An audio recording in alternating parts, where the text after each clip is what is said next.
English premier league পৃথিবীর সবচেয়ে কঠিন এবং গ্ল্যামারাস ফুটবল লিগ, যেখানে ম্যানচেস্টার সিটি, লিভারপুল কিংবা চেলসির মতো পরাশক্তিরা লড়াই করে। সেই মঞ্চে চেলসিকে হারিয়ে এফএ কাপ হাতে নিয়ে উল্লাস করছেন একজন তরুণ, যার ধমনীতে বইছে বাংলাদেশের রক্ত। ভাবা যায়, যিনি হতে পারতেন ইংল্যান্ড জাতীয় দলের ভবিষ্যৎ সুপারস্টার, যার বর্তমান বাজার মূল্য প্রায় 53 কোটি টাকা, তিনি কেন হুট করে বেছে নিলেন ফিফা র্যাঙ্কিংয়ের 180 নম্বরে থাকা বাংলাদেশকে? এটি কোনো সাধারণ দলবদলের গল্প নয়, এটি লিসেস্টারের ঝকঝকে রাস্তা থেকে হবিগঞ্জের মেঠো পথে ফিরে আসার গল্প। এটি একজন মায়ের গল্প, যিনি ছেলেকে শিখিয়েছিলেন শেকড়কে কখনো ভুলতে নেই। এটি এমন এক স্ত্রীর গল্প, যিনি স্বামীর দেশের টানে নিজের বিলাসী জীবন আর চেনা পরিবেশ হাসি মুখে মানিয়ে নিয়েছেন। আজকের ভিডিওতে আপনি জানবেন হামজা চৌধুরীর লিসেস্টার সিটি থেকে বাংলাদেশ জাতীয় দলে আসার সেই রোমাঞ্চকর জার্নি। জানবেন তার প্রেম ও পরিবারের অজানা সপ্তক। আমরা বিশ্লেষণ করব ভারতের বিপক্ষে সেই শ্বাসরুদ্ধকর ম্যাচে হামজার অতিমানবীয় পারফরমেন্স, যা পুরো দক্ষিণ এশিয়াকে তাক লাগিয়ে দিয়েছিল। জানবেন কেন দুর্দান্ত জয়ের পরেও এশিয়ান কাপের স্বপ্ন এখন ফিকে, কিন্তু হামজার আগমনে 2030 সালের জন্য কি বিশাল সম্ভাবনা তৈরি হচ্ছে। আপনি কি প্রস্তুত ইতিহাসের সাক্ষী হতে? তবে চলুন গল্পের গভীরে যাওয়া যাক। সাফল্য কখনো আকাশ থেকে পড়ে না, এটি তিলে তিলে গড়ে তুলতে হয়। হামজা চৌধুরীর গল্পটিও ঠিক তেমনই এক সংগ্রামের উপাখ্যান। হামজার জন্ম 1 অক্টোবর 1997 সালে ইংল্যান্ডের লিসেস্টার শায়ারের লাফ বড়ো শহরে। জন্মের পর থেকেই তিনি বড় হয়েছেন এক মিশ্র সংস্কৃতির আবহে। তার বাবা ছিলেন গ্রেনাডিয়ান বংশোদ্ভূত, কিন্তু হামজার পুরো সত্তা জুড়ে ছিল তার মা রাফেয়া চৌধুরী এবং তার বাঙালি পরিবারের প্রভাব। হামজার মা রাফেয়া চৌধুরীর আদি বাড়ি বাংলাদেশের হবিগঞ্জের বাহুবল উপজেলার স্নানঘাট ইউনিয়নে। ইংল্যান্ডের আধুনিক জীবনে বেড়ে উঠলেও ছোটবেলা থেকেই হামজা তার মায়ের মুখে শুনেছেন বাংলাদেশের সবুজ গ্রামের গল্প, শুনেছেন নানা বাড়ির ঐতিহ্যের কথা। ইংল্যান্ডের মাটিতে বড় হলেও হামজার পরিবার তাকে কখনো তার সংস্কৃতি ভুলতে দেয়নি। শৈশবে হামজা নিয়মিত বাংলাদেশে আসতেন, হবিগঞ্জের গ্রামের পথে ঘুরে বেড়াতেন। তার মা তাকে সবসময় একটা কথা বলতেন, বাবা, সফলতা সহজে আসে না, কিন্তু যদি তুমি কঠোর পরিশ্রম করো এবং নিজের শেকড়কে মনে রাখো, তবে কিছুই অসম্ভব না। মায়ের এই কথাই ছিল হামজার জীবনের মূল মন্ত্র, যা তাকে আজকের হামজা চৌধুরী বানিয়েছে।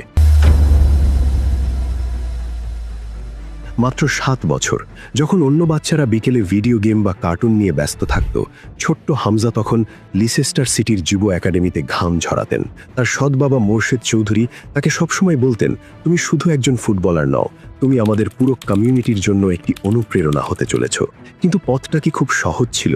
একদমই না। ইংল্যান্ডের মতো জায়গায়, যেখানে ফুটবলে হাজার হাজার প্রতিভা প্রতি বছর উঠে আসে, সেখানে নিজের জায়গা করে নেওয়া ছিল এক সত্যিকারের যুদ্ধ। তবে হামজা ছিলেন আলাদা। তার আইকনিক অ্যাফ্রো চুলের স্টাইল এবং প্রতিপক্ষের বুক কাঁপানো কড়া ট্যাকেলিং তাকে সবার থেকে আলাদা চিনিয়ে দিচ্ছিল। বয়স যখন 16, তখন ইউরোপের বড় বড় ক্লাবগুলোর নজর পড়ে তার উপর, কিন্তু নিজেকে প্রমাণ করার জন্য অভিজ্ঞতার প্রয়োজন ছিল। তাই তাকে লোনে পাঠানো হয় বার্টন অ্যালবিয়ন ক্লাবে। সেখানে লিগ 1-এ তিনি তার জাত চেনাতে শুরু করেন। যদিও বার্টন সেই সিজনে খুব একটা সুবিধা করতে পারেনি, কিন্তু হামজা তার পারফরমেন্স দিয়ে প্রমাণ করেছিলেন তিনি বড় মঞ্চের জন্য প্রস্তুত।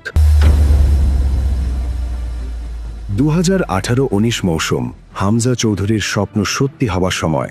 লেসেস্টার সিটির হয়ে প্রিমিয়ার লিগে নিয়মিত মুখ হয়ে ওঠেন তিনি। তৎকালীন কোচ ক্লড পুয়েল তাকে মূল দলে প্রমোট করেন, কিন্তু পরবর্তীতে ব্রেন্ডন রজার্সের অধীনে হামজা তার সেরাটা দিতে শুরু করেন। 2020-21 মৌসুমে সব প্রতিযোগিতা মিলিয়ে 28টি ম্যাচে মাঠে নামেন তিনি। তবে হামজার ক্যারিয়ারের সবচেয়ে উজ্জ্বল, সবচেয়ে স্মরণীয় মুহূর্তটি আসে 2021 সালের এফএ কাপ ফাইনালে। প্রতিপক্ষ শক্তিশালী চেলসি। ওয়েম্বলি স্টেডিয়ামে সেই হাই ভোল্টেজ ম্যাচের 78তম মিনিটে জেমস ম্যাডিসনের বদলি হিসেবে মাঠে নামেন হামজা। তখনও গোল শূন্য ড্রন। মাঠে নেমেই হামজা মাঝ মাঠের পূর্ণ নিয়ন্ত্রণ নিয়ে নেন। তার শক্তিমত্তা, গেম রিডিং এবং নির্ভীক ট্যাকল চেলসির একের পর এক আক্রমণকে রুখে দেয়। এবং তারপর সেই জাদুকরী মুহূর্ত, 115তম মিনিটে ইউরি টেলেমান্সের সেই বিশ্বমানের গোল। লেসেস্টার সিটি 1969 সালের পর প্রথমবারের মতো এফএ কাপ জয় করে। আর সেই বিজয়ের মঞ্চে হামজা চৌধুরী যা করলেন, তা তাকে মুসলিম বিশ্বের এবং মানবতার প্রতীক বানিয়ে দিল। সতীর্থ ওয়েসলি ফোফানার সাথে মিলে ফিলিস্তিনের পতাকা গায়ে জড়িয়ে তিনি সারা বিশ্বকে এক শক্তিশালী বার্তা দিলেন। যদিও এর জন্য তাকে অনেক সমালোচনার মুখে পড়তে হয়েছিল, কিন্তু হামজা ছিলেন নির্ভীক। ফুটবল মাঠের বাইরে হামজার জীবনটা কেমন, সেখানেও রয়েছে এক চমৎকার ভালোবাসার গল্প। 2016 সালে হামজার পরিচয় হয় অলিভিয়া ফন্টেইনের সাথে। অলিভিয়া একজন পেশাদার ইন্টেরিয়র ডিজাইনার। প্রথম দেখাতেই যে প্রেম হয়েছিল তা নয়, বরং বন্ধুত্বের মাধ্যমেই তাদের সম্পর্কের শুরু। ভিন্ন সংস্কৃতি ও ধর্মের হলেও ভালোবাসার টানে তারা এক হয়েছেন। অলিভিয়া শুধু হামজাকেই ভালোবাসেননি, ভালোবেসেছেন হামজার ধর্ম ও বাঙালি সংস্কৃতিকে। তাদের ঘর আলো করে এসেছে 2 সন্তান, মেয়ে আনিয়া এবং ছেলে কায়েল। হামজার সোশ্যাল মিডিয়াতে প্রায়ই দেখা যায় অলিভিয়া এবং বাচ্চাদের সাথে তার খুনসুটির মুহূর্ত।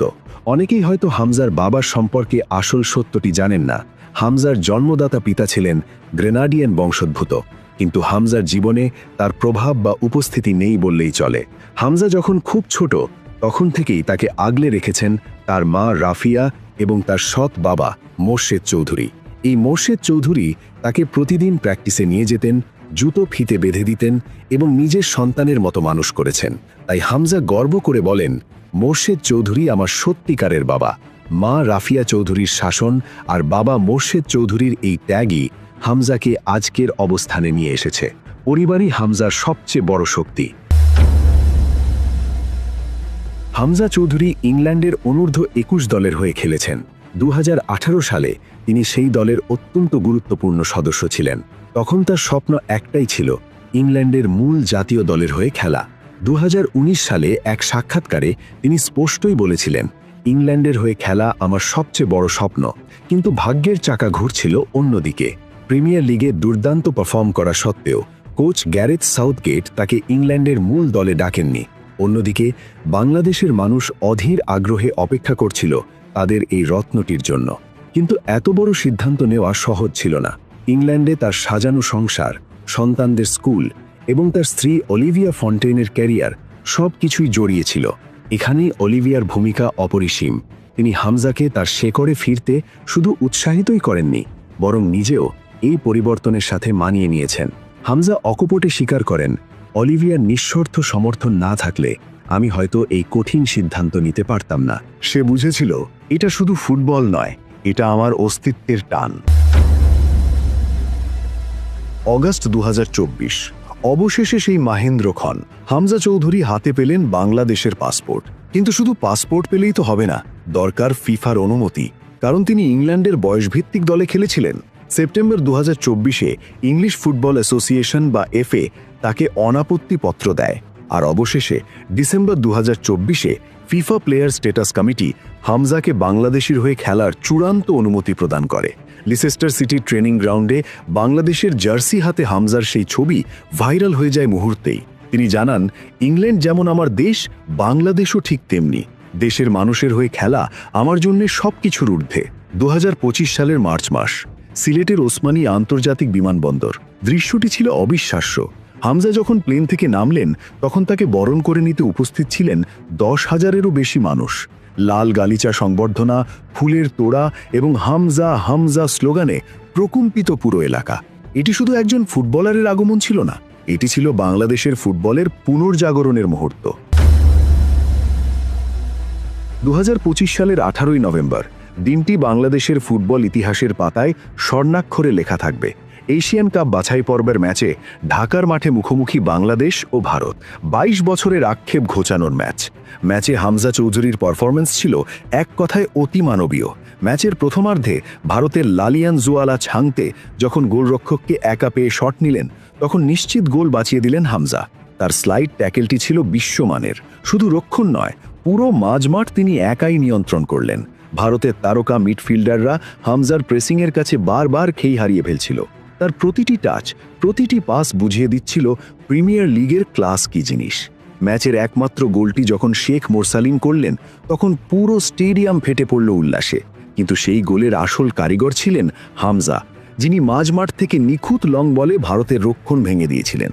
22 বছর পর ভারতকে হারিয়ে বাংলাদেশ প্রমাণ করল যে হামজা চৌধুরী আসা মানেই দিন বদল শুরু হওয়া। ম্যাচ শেষে ভারতের কোচও স্বীকার করতে বাধ্য হলেন যে হামজা চৌধুরী দুই দলের মধ্যে পার্থক্য গড়ে দিয়েছে। ভারতের বিপক্ষে এই ঐতিহাসিক জয়ের পরেও একটি কঠিন সত্য আমাদের মেনে নিতে হবে। 2027 এশিয়ান কাপে খেলার সুযোগ বাংলাদেশের নেই বললেই চলে। বাছাই পর্বের আগের ম্যাচগুলোতে পয়েন্ট হারানোর ফলে সমীকরণের বিচারে বাংলাদেশ এখন রেস থেকে ছিটকে গেছে। সিঙ্গাপুর এবং হংকং পয়েন্ট টেবিলে অনেকটা এগিয়ে থাকায় হামজার এই বীরত্বপূর্ণ জয়ও আমাদের মূল পর্বে নিয়ে যাওয়ার জন্য যথেষ্ট নয়। কিন্তু এখানেই গল্পের শেষ নয়, বরং শুরু। হামজা চৌধুরী জানেন এটি একটি দীর্ঘমেয়াদী প্রক্রিয়া। তিনি এসেছেন দীর্ঘমেয়াদী পরিকল্পনা নিয়ে। এশিয়ান কাপ হয়তো এবার হাতছাড়া হচ্ছে, কিন্তু হামজার নেতৃত্বে বাংলাদেশ দল এখন নতুন করে স্বপ্ন দেখছে। তার লক্ষ্য 2030 বিশ্বকাপ বাছাই পর্ব এবং পরবর্তী সাফ চ্যাম্পিয়নশিপ। হামজা দলে যে প্রফেশনালিজম এবং জয়ের মানসিকতা নিয়ে এসেছেন তা তপু বর্মন, মিতুল মার্মাদের মতো তরুণদের বদলে দিচ্ছে। হামজা নিজেই বলেছেন, আমরা এশিয়ান কাপ মিস করেছি সত্য, কিন্তু আমরা এমন একটি দল গড়ছি যারা ভবিষ্যতে দক্ষিণ এশিয়া শাসন করবে। এখন প্রশ্ন হলো, হামজা চৌধুরী আশায় বাংলাদেশ দলের টেকনিক্যালি কি লাভ হচ্ছে? 1. Midfield general. বাংলাদেশ এতদিন এমন একজন হোল্ডিং মিডফিল্ডারের অভাবে ভুগছিল যিনি প্রতিপক্ষের আক্রমণ নষ্ট করতে পারেন এবং একই সাথে নিখুঁত পাসে কাউন্টার অ্যাটাক তৈরি করতে পারেন। হামজা সেই অভাব 16 কলায় পূর্ণ করছেন। 2. মানসিকতা। প্রিমিয়ার লিগে ড্রেসিং রুম শেয়ার করা একজন খেলোয়াড়ের মানসিকতা সম্পূর্ণ ভিন্ন হয়। তার খাদ্যাভ্যাস, ট্রেনিং রুটিন এবং পেশাদারিত্ব দলের বাকিদের অনুপ্রাণিত করছে। 3. নেতৃত্ব। হামজা মাঠে একজন নেতার মতো। তার কথা, তার বডি ল্যাঙ্গুয়েজ দলের তরুণ ফুটবলারদের আত্মবিশ্বাস বাড়িয়ে দিচ্ছে বহুগুণ। হামজা চৌধুরীর এই সিদ্ধান্ত শুধু বাংলাদেশের জন্য নয়, পুরো দক্ষিণ এশিয়ার ফুটবলের জন্য এক নতুন দিগন্ত খুলে দিয়েছে। জামাল ভুঁইয়া 2008 সালে ডেনমার্ক থেকে এসে যে পথ দেখিয়েছিলেন, হামজা সেটাকে অনন্য উচ্চতায় নিয়ে গেলেন। অস্ট্রেলিয়ার এ লিগের ক্লাবে খেলা বাংলাদেশি বংশোদ্ভূত তরুণরা এখন বিশ্বাস করতে শুরু করেছে যে বাংলাদেশের হয়ে খেলেও আন্তর্জাতিক তারকা হওয়া সম্ভব। হামজার বর্তমান বাজার মূল্য প্রায় 45 লক্ষ ইউরো, যা পুরো বাংলাদেশ দলের মুখ মানের চেয়েও অনেক বেশি। তার উপস্থিতিতে এখন বাংলাদেশের ম্যাচে স্পন্সর বাড়ছে, দর্শকের আগ্রহ বাড়ছে এবং বিশ্ব ফুটবলে বাংলাদেশের নাম নতুন করে উচ্চারিত হচ্ছে। শেষ কথা, হামজা চৌধুরীর এই যাত্রা আমাদের শেখায় যে আপনি জীবনে যত বড়ই হন না কেন, নিজের শেকড়কে ভুলতে নেই। লিসেস্টার সিটির সেই ছোট ছেলেটি যে স্বপ্ন দেখত বড় ফুটবলার হওয়ার, আজ সেই তার মায়ের দেশের আশা ভরসার প্রতীক। হয়তো 2027 এশিয়ান কাপে আমরা তাকে পাবো না, কিন্তু হামজার নেতৃত্বে বাংলাদেশ খুব শীঘ্রই সাফ চ্যাম্পিয়নশিপের ট্রফি উঁচিয়ে ধরবে, কিংবা বিশ্ব মঞ্চে বড় দলগুলোর চোখে চোখ রেখে লড়াই করবে। হামজার স্রোতে এখন ভাসছে বাংলাদেশ, আর আমরা সেই সোনালী দিনের অপেক্ষায়। 1. ফিলিস্তিন প্রেম। 2021 সালে এফএ কাপ জয়ের পর ফিলিস্তিনের পতাকা ওড়ানোর জন্য তাকে ক্লাবের পক্ষ থেকে সতর্ক করা হয়েছিল, কিন্তু তিনি 2023 সালেও টুইটারে from river to the sea লিখে ফিলিস্তিনের পক্ষে অবস্থান নেন, যার জন্য তাকে এফএ থেকে চিঠিও দেওয়া হয়েছিল। তিনি সত্যের পক্ষে আপোষহীন। 2. ধর্মপ্রাণ মুসলিম। খেলার মাঠে নামার আগে তিনি সবসময় ছোট ছোট দোয়া পড়েন, যা তার মা তাকে শিখিয়েছেন। তিনি বিশ্বাস করেন তার সাফল্যের পেছনে এই দোয়ার এবং বিশ্বাসের বড় ভূমিকা আছে। 3. শৈশবের হিরো। ছোটবেলায় হামজা নিজেকে প্রিমিয়ার লিগ তারকা হিসেবে কল্পনা করতেন, কিন্তু তার বাবা সবসময় মনে করিয়ে দিতেন যে তিনি একটি কমিউনিটির প্রতিনিধিত্ব করছেন। সেই শিক্ষা তিনি আজও ভোলেননি। লিসেস্টার সিটির একাডেমি থেকে উঠে আসা হামজা চৌধুরী প্রিমিয়ার লিগ মাতানোর পর এখন বাংলাদেশের গর্ব। স্ত্রী অলিভিয়ার সমর্থন আর নিজের শেকড়ের টানে ইংল্যান্ডের জার্সি ছেড়ে তিনি বেছে নিয়েছেন লাল সবুজ পতাকা। আর এখন হামজার হাত ধরে বাংলাদেশ ফুটবল এক নতুন সোনালী যুগের পথে যাত্রা শুরু করেছে, যা কোটি ভক্তের মনে নতুন আশার সঞ্চার করেছে।